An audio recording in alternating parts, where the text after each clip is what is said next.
పరిశుద్ధుడా, ప్రేమ, దయ, నమ్మకము కలిగిన మా ప్రియ పరలోకపు తండ్రి, పాపులమైన మమ్మల్ని మీరు ప్రేమించి నీతిమంతులుగా చేసి మరొక్క మారు ఇదిగో నా తండ్రి మీ పరిశుద్ధ గ్రంథంలో నుండి నీతిమంతుల పునరుద్ధానం గురించి మీరు మాట్లాడడానికి ఇష్టపడుతూ ఉంటున్నారు. ఒకానొక దినములో మిమ్మల్ని కలుసుకునే జనాంగముగా మీ బిడ్డలుగా నా తండ్రి మమ్మల్ని అంతను సిద్ధపరచడానికి నా దేవా మీరు ఇస్తున్న మాటలను మా హృదయంలో చేర్చుకుని మేమందరము నా తండ్రి సిద్ధపాటు కలిగి మీరు ఆకడ కొరకు సిద్ధపాటు కలిగి ఇదిగో ఈ దినము ప్రత్యేకం నా రీతిలో నా దేవా నీవు మా కొరకు నా కొరకును నా దేవా చిందించిన రక్తాన్ని జ్ఞాపకం చేసుకుంటూ నలగొట్టబడిన శరీరాన్ని జ్ఞాపకం చేసుకుంటూ ఎంతోమంది బిడ్డలు నా తండ్రి ఉపవాసముతో ఉండి మీ సన్నిధానానికి చేరి ఉన్నా నా దేవా ప్రతి ఒక్క బిడ్డని మీరు జ్ఞాపకం చేసుకోండి యేసు.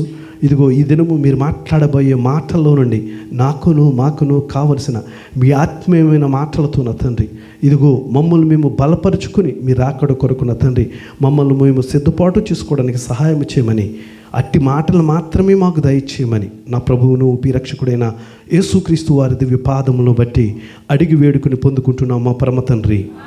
హల్లెలూయా, హల్లెలూయా. చాలా జాగ్రత్తగా మనం వాక్యాన్ని గమనిస్తున్నప్పుడు చూస్తున్నప్పుడు ఆయన అంటున్నారు, నీకు ప్రత్యుపకారము చేయుటకు వారికేమీ లేదు కనుక నీవు ఎవరివండి ధన్యుడు వగుదువు, నీతిమంతుల పునరుద్ధానమందు నీవు ప్రత్యుపకారము పొందుదు అని చెప్పెను. ప్రత్యుపకారము అంటే కనుక ప్రతిఫలం. ఏంటినది? ప్రతిఫలం అంటే ఏంటి? చేసిన దానికి మనము ఏది విత్తుతామో అదే మనము కోస్తాం. ఇహలోకంలో నేను చేస్తున్న ప్రార్థన, ఇహలోకంలో నేను జీవిస్తున్న జీవితం, ఇహలోకములో నేను వెళుతున్న మందిరం, ఇహలోకములో నా యొక్క ఆలోచన విధానం, ఇవన్నీ కూడా మన కుటుంబాలకి కావాలి, మన స్నేహితులకి మిత్రులకి కావాలి.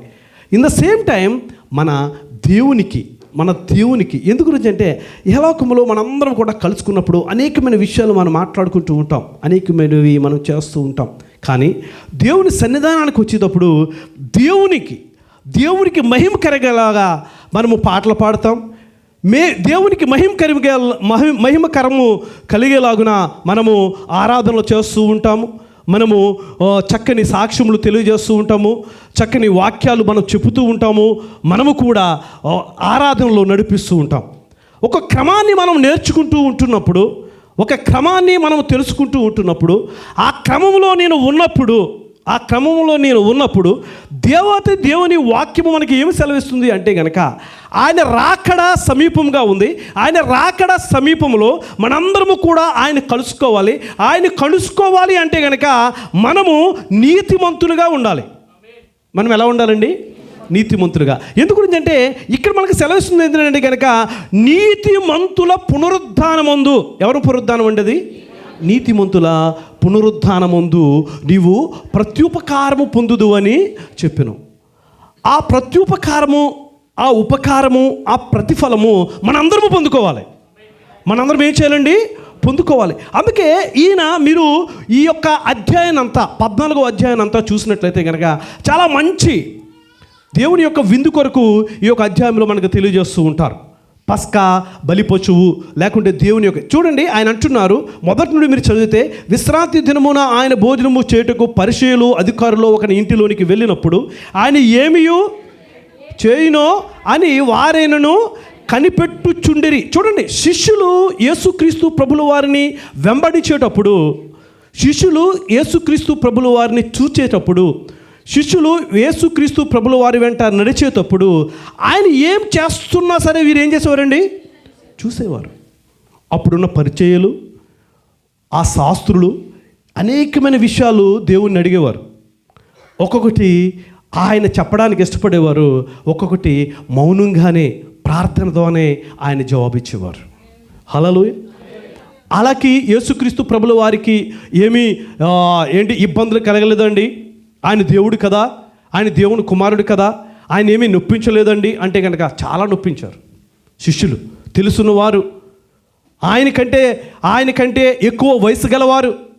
కానీ యేసుక్రీస్తు ప్రభుల వారు ఈ యొక్క వచనములో మనం చదువుకుంటున్నప్పుడు 11 వచనంలో అంటారు, తన్ను తాను హెచ్చించుకొని ప్రతివాడును తగ్గింపబడును, తన్ను తాను తగ్గించుకునేవాడు హెచ్చింపబడు. చాలా మార్లు ఈ మాటలు మనం విన్నాం కదండి. ఈ మాటలు చాలా మార్లు మనము విన్నాం. ఇక్కడ ఒక సన్నివేశాన్ని దేవుడు మనకు చూపిస్తూ ఉంటారు. ఏదైనా గృహంలో మనల్ని వారి యొక్క వివాహానికి విందుకు మనకు ఆహ్వానించినప్పుడు చాలామంది ఎట్లా అంటే కనుక మాకు అన్నీ కలిగి ఉన్నాయి. ఇప్పుడు చూడండి, ఒక విషయాన్ని మీకు తెలియజేస్తాను. నేను ఎప్పుడు కూడా భయపడుతూ ఉంటాను. ఎప్పుడు ఒక విషయానికి భయపడుతూ ఉంటాను. ఎందుకు భయపడుతూ ఉంటానంటే కనుక ఒకటి ఎవ్వరు నన్ను పాయింట్అవుట్ చేసినా, తెలియని వారు పాయింట్అవుట్ చేసినా, వీడు చాలా చదువుకుని ఉంటాడు, వీడికి చాలా ఏదో పెద్ద ఉద్యోగం ఉండి ఉంటుంది, ఈ విధమైన క్యాల్కులేషన్లో ఉంటూ ఉంటారు కదండి. బట్ అది మన దగ్గర లేదు. అది మన దగ్గర లేనప్పుడు మనం ఎలా ఉండాలి? మనం కొంచెం మెలకువగా ఉండాలి కదండి. వారు ఏమాత్రం ఎలాంటి క్వశ్చన్లు అడిగినా దానికి రిప్లై ఇచ్చే విధంగా మనము ఉండాలి. వారికి సమాధానం ఇచ్చే వారుగా ఉండాలి. వారి జ్ఞానం ఎదుట మనము పనిచేయం. ఎందుకు అంటే అంత మంచిగా చదువుకున్నారు, అంతమందిగా చేస్తారు. కానీ ఎప్పటికప్పుడు మనము మనకంటే కొంచెం జ్ఞానం లేని వారు కానీ అంటే మనకంటే కొంచెం తక్కువ జాబ్ చేసేవారిని కానీ మనం చూసినప్పుడు వారిని మనం సమానంగా ప్రేమించామనుకో, వారి ద్వారా కూడా అనేకమైన విషయాలు మనం నేర్చుకోవచ్చు. హల్లెలూయా. దేవుడు ఇక్కడ ఈ సన్నివేశంలో మనకు నేర్పిస్తున్నది ఒకటే, తన్ను తాను తగ్గించుకున్నవాడు హెచ్చించుకున్నవాడు.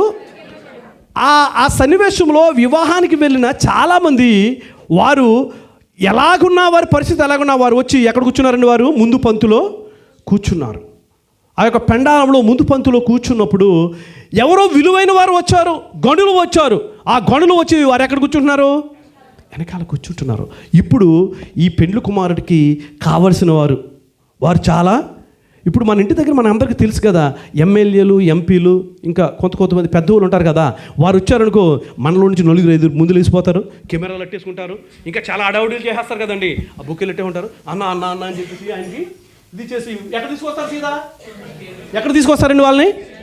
ఇప్పుడు స్టేజ్ మీద ఏదో నాలంటూ కూర్చున్నాడు అనుకో, వాడిని ఏమంటారు? నువ్వు ముందు పైకి లేగు, అన్న వచ్చాడు అంటారా అంటారు. ఇప్పుడు చూడండి, నేను ఒక విషయం అంటాం. ఈ విషయంలో జాగ్రత్తగా గమనించండి. ఇప్పుడు ఆయనకున్న విలువ ఆయన అది సంపాదించుకున్నాడు. అది ఏం చేసుకున్నాడు? ఆయన సంపాదించుకున్నాడు. అది కొనుక్కుంటే వచ్చేది ఎంత మాత్రమే కూడా కాదు. దేవాతి దేవుడు అది ఆ సంపాదన మనకివ్వడానికి, మనల్ని అంటున్నారు కదా, నీతిమంతుల పునరుద్ధానంలో మీరు ఏం చేస్తారండి? లేపబడతారు. ఇప్పుడు ఆ నీతిమంతులుగా ఉండడానికి ఆయన రక్తాన్ని ఖర్చు పెట్టాడు. ఆయన పరిశుద్ధమైన రక్తాన్ని ద్వారా మనల్ని కొన్నారు. ఆ రక్తం ద్వారా నువ్వు కడుగుబడ్డావు, నేను కడుగుబడ్డాను. ఆ కడుగుబడిన విధానంలో మనందరము కూడా మెలకువ కలిగి ఆయన వెంబడిస్తూ ఉండాలి, ఆయనతో మనం జీవిస్తూ ఉండాలి.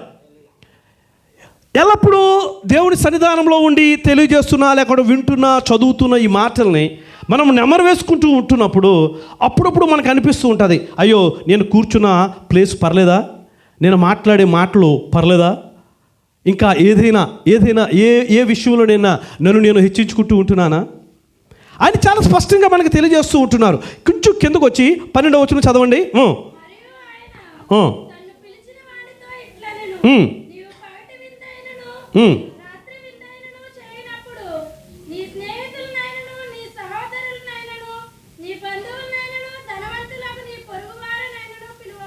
చాలా జాగ్రత్తగా చూడండి ఇక్కడ ఈ మాట.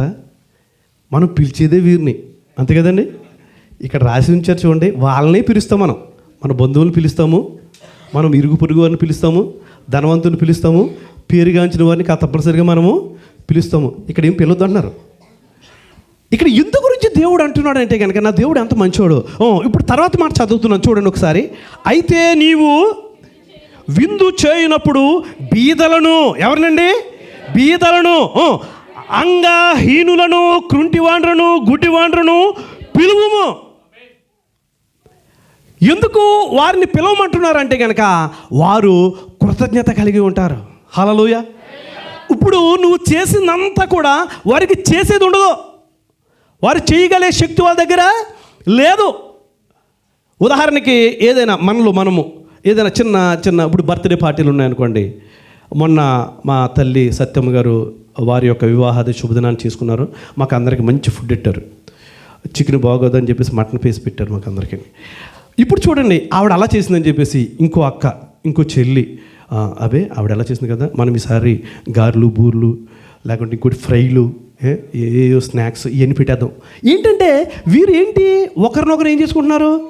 అది మనం లేని వాళ్ళకి పెట్టామనుకో వాళ్ళు చేయగలరా? చేయలేరు. నా దేవుడు చేసినది మానవులుగా ఉన్న మనము చేయలేం. మన ప్రాణం ఇవ్వగలమా? రక్తాన్ని చిందించగలం మనము? ఒక విషయం చెప్పనా, ఒక మాట అంటే పడలేము మనం. మన క్లోజ్ ఫ్రెండ్ మన క్లోజ్ ఫ్రెండ్ మాట అంటే మనము ఇప్పుడు నేను చెప్పాను కదా ముందు, మాట్లాడేటప్పుడు చాలా జాగ్రత్తగా మాట్లాడుకోవాలి. లేకుంటే వాళ్ళు ఎక్కడ వేస్తున్నారండి? జైల్లో పెట్టేస్తున్నారు. ఒక మాట మాట్లాడినందుకు వాళ్ళు జైలు పెట్టేస్తున్నారు. వారికి క్రైమ్కు దానికి మళ్ళీ సెక్షన్లు పెడుతున్నారు వారు. ఆయన పాపము ఆ పరిస్థితి నేను ఒకటి చూసినప్పుడు నాకు చాలా, అంటే ఎందుకు గురించి నేను చెప్తున్నానంటే కనుక మన మాట కూడా చాలా జాగ్రత్తగా ఉండాలి. ప్రియమైన దేవుని వాళ్ళారా, దేవుని బిడ్డలుగా ఉన్న మనందరము కూడా చాలా జాగ్రత్తగా ఆలోచన చేయండి. దేవుని బిడ్డలుగా ఉంటున్న మనందరము కూడా ఆయన చాలా స్పష్టమైన రీతిలో, అయ్యా మీరు ఒకవేళ అటువంటి వారిని పిలిచి మీరు చేసినప్పుడు నీకు ప్రత్యుపకారము చేయుటకు వారికి ఏమీ లేదు. అది ఒకవేళ నువ్వు చేసేసావు విందు, ఆ విందు చేయడానికి ఆయన దగ్గర ఏమీ కూడా లేదు. అందుకే ఆయన అంటున్నారు, గనుక నీవు ధన్యుడువు. గనుక నువ్వు ఎవరు అండి? ఇప్పుడు మనకి బుధవారం నుండి ఉపవాస దినములు అని చెప్పేసి తెలియపరుస్తూ ఉంటున్నాం కదా. చాలామందికి ఉన్న అలవాటు ఏ విధం అంటే కనుక ఆ 40 దినాలు కూడా వారు ఏ యొక్క తరుణంలో, అంటే మార్నింగ్ కానీ ఈవినింగ్ కానీ వారు ఏ తరుణంలో భోజనం మానేస్తున్నారో ఆ కొంత ధనాన్ని తీసి వారు దాయడము, ఆ 40 days అయిన తర్వాత ఉండి ఆ ధనాన్ని బీదలకు ఇవ్వడము, అది దేవుడు అడుగుతూ ఉంటున్నాడు. హల్లెలూయా. ఇహలోకములో దైవికమైన స్థితిలో ఉన్న మనందరము కూడా, ఆ దైవాన్ని ఆరాధిస్తున్న మనందరము కూడా, ఆ జీవము కలిగిన దేవుడు మనకు తెలియజేస్తున్నది మనం చేస్తున్నప్పుడు, దేవా ఇది మీరు నాకు తెలియజెప్పిన విధంగానే చేస్తున్నాను, నా జ్ఞానంతో కాదు, నా బలముతో కాదు, నాకున్న ఉద్యోగంతో కాదు, నాకున్న ధనముతో కాదు నేను చేసేది, మీరిచ్చిన మాటతో. హల్లెలూయా. మీ వాక్యము సెలవిచ్చిన రీతిలో నేను చేస్తున్నాను. ఎప్పుడైతే మనం ఆ విధంగా చేస్తామో దానికి ప్రతిఫలం దొరుకుతుంది అంటున్నారు దేవుడు. హల్లెలూయా. దానికి ఏం దొరుకుతుందండి? మనకి ప్రతిఫలం దొరుకుతుంది. చాలా మనము చూస్తూ ఉంటారు, చాలామంది బిడ్డలు అంటే వీళ్ళు అడుక్కునేవారు ఉంటారు కదా, వారికి సహాయం చేస్తూ ఉన్న వారిని, లేకుంటే చాలామంది ఏదో తినాలని ఆశతో చూస్తూ ఉంటారు, వారు చేయలేకుంటే ఎవరొకరు వెళ్ళి వారికి సహాయం చేస్తూ ఉంటారు. సో అటువంటి తరుణంలో మనకు అనిపిస్తూ ఉంటుంది కానీ మనం చేయలేం. మనకు అనిపిస్తూ ఉంటుంది కానీ మనము చేయలేం. దేవుణ్ణి అడగండి. దేవుడు ఎప్పుడు కూడా అంటున్నారు, అప్పు ఇచ్చేవాడుగా ఉంచుతాను కానీ. దీనికి చాలా వ్యత్యాసము ఉంది. మా దగ్గర చాలా పెద్ద పెద్దోళ్ళు ఉన్నారు, వాళ్ళు ఇప్పుడు ఇలాగే ఉంటారు కానీ ఇలాగా ఉండరు కదండి. అటు ఇటు చూడొద్దు, నా చూడండి. వాళ్ళు ఇప్పుడు కూడా ఎలా ఉంటారండి? ఇలాగ ఉంటారు కానీ ఇలాగా ఉండరు. హల్లెలూయా. హల్లెలూయా. నా దేవుణ్ణి ఎరిగి ఉండాలి, నా దేవుణ్ణి కలిగి ఉండాలి, నా దేవుడు ఇచ్చే ఆశీర్వాదాన్ని పొందుకుంటూ ఉండాలి. నా దేవుడు తెలియజేసిన మాటలను మనము వాక్యానుసారంగా నడుచుకుంటూ ఉండాలి. హల్లెలూయా. హల్లెలూయా. చూడండి, ఇంకా ముందుకు చదువుదాం. ఆయన 15వ వచనం చదవండి. ఆయనతో కూడా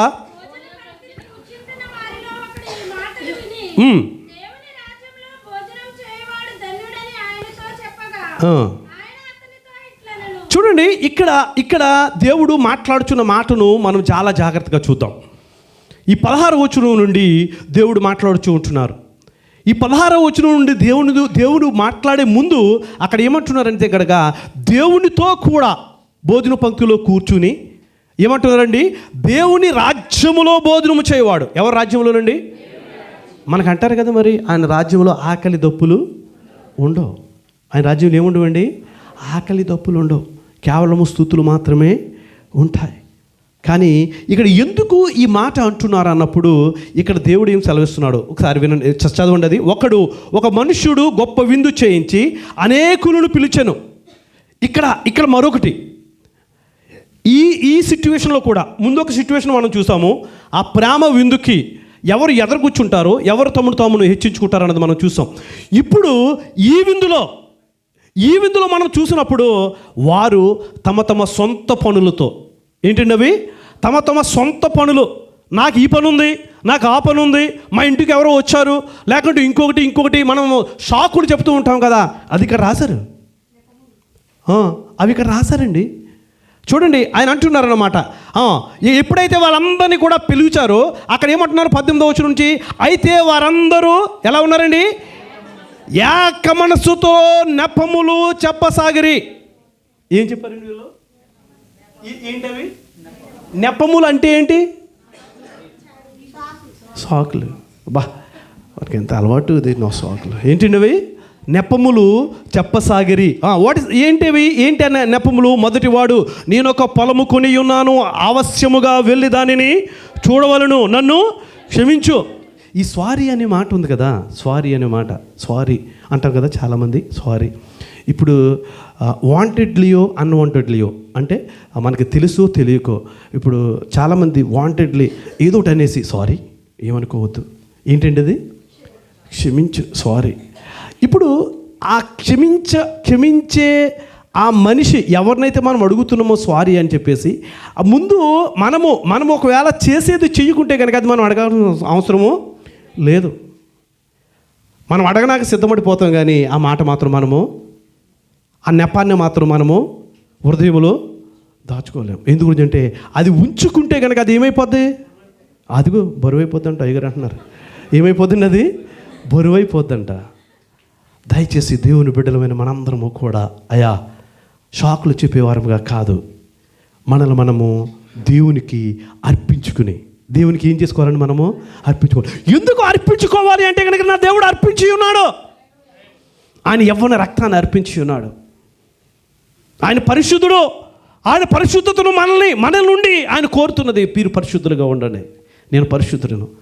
అయ్యో, మీరు ప్రతి నెలలో కూడా ఇదిగో నా శరీరం గురించి, నా రక్తం గురించి మీరు ఆరాధన చేస్తున్నారే, ఉపవాస దినములు మీరు ప్రకటిస్తూ ఉంటున్నారే, నన్నిపోలు మీరు జీవించండి. నన్నిపోలు మీరు ఏం చేయండి? జీవించండి.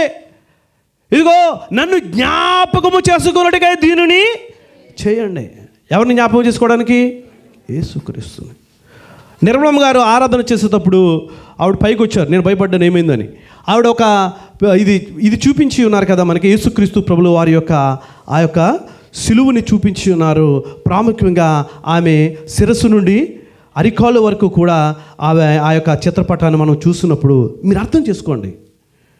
ఓ విషయం చెప్పనా, నేను ఆ ముళ్ళ కిరీటము మొదలుకొని అరికాలు వరకు, మేకు ఉన్నంత వరకు కూడా నా పాపములు ఆ సిలువలో మనకు కనిపిస్తూ ఉంటాయి. నా ఉద్దేశములు ఆ సిలువలో కనిపిస్తూ ఉంటాయి. అయ్యా, నీ కొరకే ఈ పిడిగుద్దులు గుద్దారు, నీ కొరకే నేను అవమానించబడ్డాను, నీ కొరకే ఇదిగో అయ్యా భూమి మీద ఉమ్ము వేసి ఉన్నారు. అటువంటి దేవుడు ఇదిగో ఈ షాకులు ఇక్కడ చెప్తున్నారే. ఇప్పుడు ఆయన అన్నాడు, నేను పొలము కొన్నాను, నన్ను క్షమించు, నిన్ను నేడు కోరుకుంటున్నాను. మరి ఒకడు ఏమంటున్నాడండి, నేను 5 జతల ఎడ్లు కొని ఉన్నాను, వాటిని పరీక్షించ వెళుచున్నాను, నన్ను క్షమించు. మరి ఒకడు అంటున్నాడు, నేను ఒక స్త్రీని వివాహం చేసుకుని ఉన్నాను, అందుచేత రాలేను. చూడండి, 3 షాకులు మనకు చెప్తున్నారు ఇక్కడ. ఆ షాకుల్లో మనం కూడా ఎక్కడైనా యాడ్ అవుతామేమో. మా దోస్తు గడు వచ్చాడు, ఇవాళ ఎవరు వచ్చారండి? దోస్తు వచ్చారు ఇండియా నుంచి. మా పిన్ని గారు పెద్ద చెల్లి వచ్చింది, మా అత్తగారు తోడుకోళ్ళు వచ్చింది. ఇలాంటివి మనం చెప్తూ ఉంటాం కదండి, ఇలాంటివి మనము చెప్తూ ఉంటాం. ఒకసారి మనందరం కూడా దైవ సన్నిధి అనేటప్పటికీ, దేవుని సన్నిధి అనేటప్పటికీ నీలో నాలో కూడా భయం ఉండాలి, భక్తి ఉండాలి. ఆయన నా దేవాతి దేవుడు నా కొరకు చిందించిన రక్తాన్ని నేను జ్ఞాపకము చేసుకోవాలి. ప్రతి నెలలో కూడా నేను చేస్తున్నానే, నాలో మార్పు రావడం లేదే. నా మాదిరికరాన్ని చూసి, నా ప్రార్థనలను చూసి, ఇదిగో నేను ధ్యానిస్తున్న వాక్య ధ్యానమును చూసి నా ఇంటిలో కార్యములు జరుగుతున్నాయి, నాలో మార్పు వస్తూ ఉంది. నేను ఏ టాబ్లెట్ వేసుకోకుండానే నాకు దేవుడు మంచి ఆరోగ్యాన్ని ఇచ్చారు, బలాన్ని ఇచ్చారు, ఇది ప్రార్థన ప్రతిఫలమే అని సాక్షి మనలో ఉండాలి. ఇక్కడ తల్లి తులసి గారు అని చెప్పేసి తల్లి నాగమణి గారు సాక్ష్యం చెప్పారు. ఆ బిడ్డకి ఆపరేషన్ లేకుండానే స్వస్థత కలుగుతుందని దేవుడు తెలియజేశారంట, డాక్టర్లు తెలియజేశారంట. హల్లెలూయా. మనందరం అదే ప్రార్థన చేసాం. అమ్మా మీకేం కాదు. నేను ప్రార్థన చేసినప్పుడు ఆ కార్నర్లో నేను అమ్మకి తెలియజేశాను, అమ్మా మీరు భయపడొద్దు. చాలా ఏడ్చారు. ఇప్పుడే ఆమెను ఇంటికి వెళ్ళి వచ్చి మళ్ళీ ఇంటికి వెళ్ళిపోయారు పని చేయలేకపోతే. కానీ నా దేవుడు స్వస్థపరచు యెహోవాను. ఈరోజు చదువుకున్నాం కదా, ఆయన మాట సెలవిస్తే గనక, అదేంటండి, మాట సెలవిస్తే గనక అది జరుగుతుందయ్యా. ఆయన మాట సెలవిస్తే జరుగుతుంది. ఆయన వీపు చూడండి ఏ విధంగా చారలు పడ్డాయో. దానికి కారణం మనము. అయ్యో నేనేం చేశానని అనుకుంటున్నామేమో మన ఆలోచన, నేనేమి చేశానని అనుకుంటున్నామేమో మన పాపములు, అయ్యో నేనేమి చేయలేదే మన చూపులు, అయ్యో నేనేమి చేయలేదే మన తలంపులు. మైక్ ఉందని చెప్పేసి గట్టిగా మాట్లాడేసి సభలో ఆయన ఇష్టం వచ్చినట్టు మాట్లాడేశారు. పోలీసులు వచ్చి భోంచేయకుండా తీసుకుని వెళ్ళిపోయారు ఆయన్ని. అర్థం ఉందా? మన మాటలు మంచిగా లేకుంటే, దేవుని మాటలు వింటున్న మనందరము కూడా, దేవుని సన్నిధానంలో ఉన్న మనందరము కూడా, ఎందుకయ్యా ఈ జీవితాన్ని, పరిశుద్ధమైన జీవితాన్ని నాకు ఇచ్చావంటే కనుక ఒక పర్పస్ ఉంది. నన్ను కూడా దేవుడు ఈ విధంగా పిలవడానికి ఒక ఉద్దేశం కలిగి ఉన్నాడు దేవుడు మన పిలవడానికి. ఆ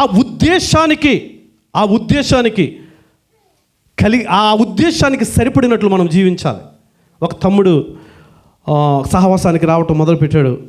తమ్ముడు ఫిలిప్ గారు తీసుకొచ్చారు. మేము ఆయనకు చెప్పాము, అయ్యా మీరు కూడా రక్షణ పొందాలి, మీరు కూడా దేవుని సన్నిధిలో. ఆయన సహవాసానికి వచ్చి ఆయన చెప్పిన సాక్ష్యము, నేను సహవాసానికి వెళ్ళినప్పుడు దేవుడు నాకు సహాయం చేశాడు. నేను చెప్తున్నాను ఒక విషయం, చాలా జాగ్రత్తగా గమనించండి. ఆయన చెప్పారన్నమాట, నేను మసీదుల దగ్గర పండుకునేవాడిని, వారు పెడితే భోజనం తినేవాడిని. అలాంటి పరిస్థితుల్లో నుంచి దేవుడు మంచి ఉద్యోగాన్ని ఇచ్చారు. ఏమి ఇచ్చాడండి? మంచి ఉద్యోగం. చాలా జాగ్రత్తగా వినండి, ఇది మంచి ఉద్యోగాన్ని ఇచ్చారు. తమ్ముడికి తెలుసు, వాళ్ళిద్దరికీ ఒక సమయంలో ఉద్యోగం లేని పరిస్థితుల్లో నుంచి వారిద్దరూ కూడా ఒకే కంపెనీలోకి వెళ్ళే ధన్యత దేవుడు ఇచ్చాడు. హల్లెలూయా. అప్పుడు ఈయన చెప్పాడు, అయ్యా నేను మందిరానికి వెళ్తున్నాను, నా పరిస్థితులన్నీ నేను మార్చుకున్నాను, ఇప్పుడు నేను దేవునితో ఉంటున్నాను, నువ్వు కూడా అలాగుండు అని చెప్పేసి అంటే ఆయన చాలా ఈజీగా తీసుకున్నాడు. అది ఎలా తీసుకున్నాడండి? ఈజీగా తీసుకున్నాడు. లేదన్నా ఈరోజు నేను పలానా చోటకి వెళ్తాను, నువ్వు కూడా రా, సాయంత్రం అయ్యేటప్పటికి డబ్బులు వస్తున్నాయి, ఇప్పుడు మంచిగా అనుకోలేదు, ఉప్పు వస్తున్నాయి, మంచిగా తాట మొదలుపెట్టాడు. రీసెంట్లీ లాస్ట్ వీక్ వారం రోజుల క్రితం మెడికల్కి వెళ్ళారు, వీసా రెన్యువల్కి. దాంట్లో HbA1c పాజిటివ్ వచ్చింది, ఇంటికి పంపించేశారు. నెక్స్ట్ డే మెడికల్లో పాజిటివ్ వచ్చింది, వెంటనే ఇంటికి పంపించేశారు. ఇంటి దగ్గరికి వెళ్ళిన తర్వాత ఉండి పరిస్థితి చూడండి, ఇంటి దగ్గరికి వెళ్ళిన తర్వాత ఉండి వారి యొక్క సతీమణికి ఇన్ఫామ్ చేశారు, మీరు అసలు కలవకూడదు, లేకుంటే మాట్లాడుకోకూడదు, కొన్ని దినాలు ఇన్ని సెపరేట్గా ఉంచాలి. పరిస్థితులు చూడండి ప్రియమైన దేవుని వల్లారా. ఏ స్థితి నుంచి నువ్వు ఏ స్థితికి వచ్చిన తర్వాత ఉండి దేవుడు సెలవిస్తుంటున్నాడు, అయ్యా నువ్వు సరిగా ఉండు, నువ్వు సరిగా బ్రతుకు. నేను తెలియజేశాను, తమ్ముడు ప్లీజ్ బాప్తిజం, చక్కగా ఒక నవ్వు ఇచ్చేవాడు, ఒక చిరునవ్వు ఇచ్చేవాడు, చేద్దాంలే చూద్దాంలే అన్నట్టు. కానీ పరిస్థితులు ఏ విధంగా భయంకరంగా ఉంటాయో ఆలోచన చేయండి. మన షాకులు ఏ విధంగా ఉంటాయో చూడండి. ఆయన 20వ వచనం నుంచి చదవండి. మరియు 21కి వచ్చిండమ్మా. అప్పుడు ఆ దాసుడు తిరిగి వచ్చి ఈ మాటలు తన యజమానునికి తెలియచేయగా ఆ ఇంట యజమానుడు ఏం పడ్డాడండి? కోపపడి, నీవు త్వరగా పట్టణపు వీధులలోనికి సందుల్లోనికి వెళ్ళి బీదలను, అంగహీనులను, కుంటివారిని, గుడ్డివారిని ఇంటికి తోడుకొని రమ్మని నీకు ఆజ్ఞాపించున్నట్టు చేసి తిని గాని ఇంకను ఆ దాసుడితో చెప్పాను. ఇప్పుడు చూడండి, ముందు చదువుకున్నప్పుడు కూడా అక్కడ కూడా ఎవరికి ఇచ్చారు విందు? బీదలకే. అక్కడ కూడా ఎవరికి ఇచ్చారండి? వీరు బీదలకే. ఇప్పుడు 12వ వచనంలో కూడా అక్కడ ఎవరిని పిలిచాడు ఈయన? 13వ వచనంలో ఆయన అంటున్నారు, అయితే నువ్వు విందు చేయనప్పుడు బీదలను, అంగహీనులను, కుంటివారిని, గుడ్డివారిని. ఇక్కడ కూడా వారే. మనందరము కూడా చాలా చక్కని రీతిలో మనకి అవయవములు కలిగి ఉన్నాం కదా. మనందరము కూడా, మనకి 2 చేతులు, 2 కాళ్ళు, అన్నీ చక్కగా దేవుడు అనుగ్రహించి ఉన్నారు. అప్పుడప్పుడు ఎక్కడో మూలలో ఉన్న పన్ను బాధపడుతుంది, సెలబెట్టేస్తాం మనం. ఎక్కడో మూలలో ఉంటుంది కదా, దాంతో ఏదో బాధ పెడుతూ ఉంటుంది, సెలబెట్టేస్తూ ఉంటాం కదండి. చెవు బాధ పెడుతూ ఉంటుంది, అంతే, మనకి దొరకాలి. ఏంటిది? అవకాశం.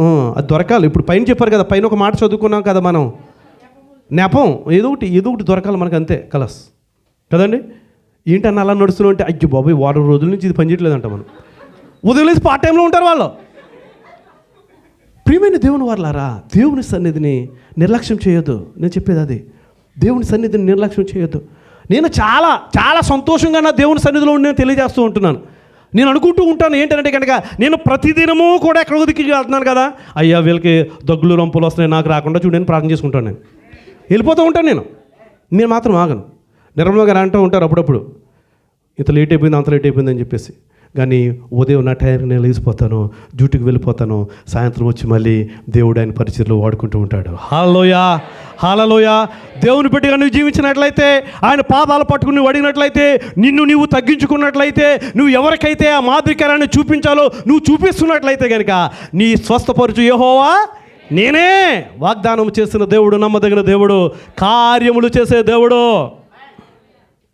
ఆయన వాగ్దానం చేసి విడిచిపెట్టే దేవుడు ఎంత మాత్రము కూడా కాదు. మనందరం కూడా ఆయనకి తగినట్లు కిందకి రండి. ఒకసారి కిందకు వచ్చినట్లయితే కనుక ఆయన మాట్లాడుతున్న మాటను చూడండి.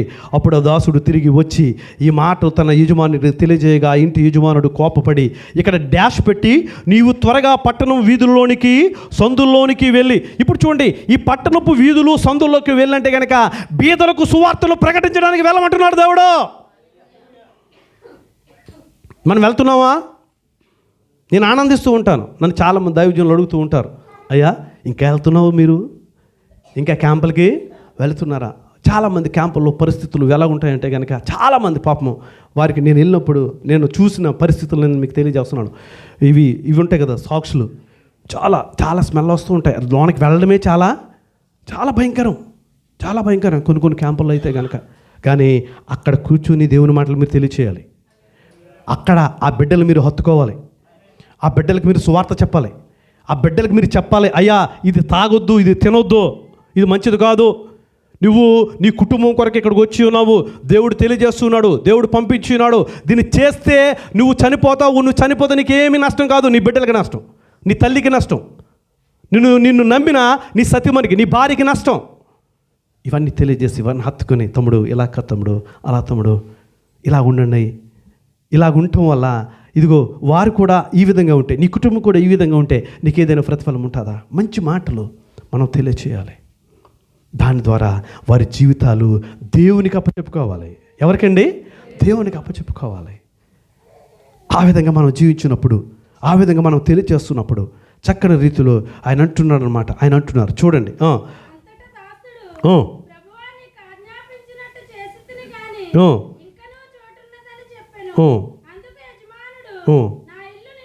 ఒకసారి ఈ మాటని చాలా జాగ్రత్త చూడండి. నా ఇల్లు నిండునట్లు నీవు రాజ్య మార్గములోనికి కంచెలలోనికి వెళ్ళి లోపలికి వచ్చుటకు అక్కడి వారిని బలవంతము చేయము. ఎలయనగా పిలువబడిన ఆ మనుషులలో ఒక్కడును నా విందు రుచి చూడడని మీతో చెప్పుచున్నాను. ఆ విందులో ప్రవేశించే మనందరము కూడా, ఆ విందును రుచి చూచే మనందరము కూడా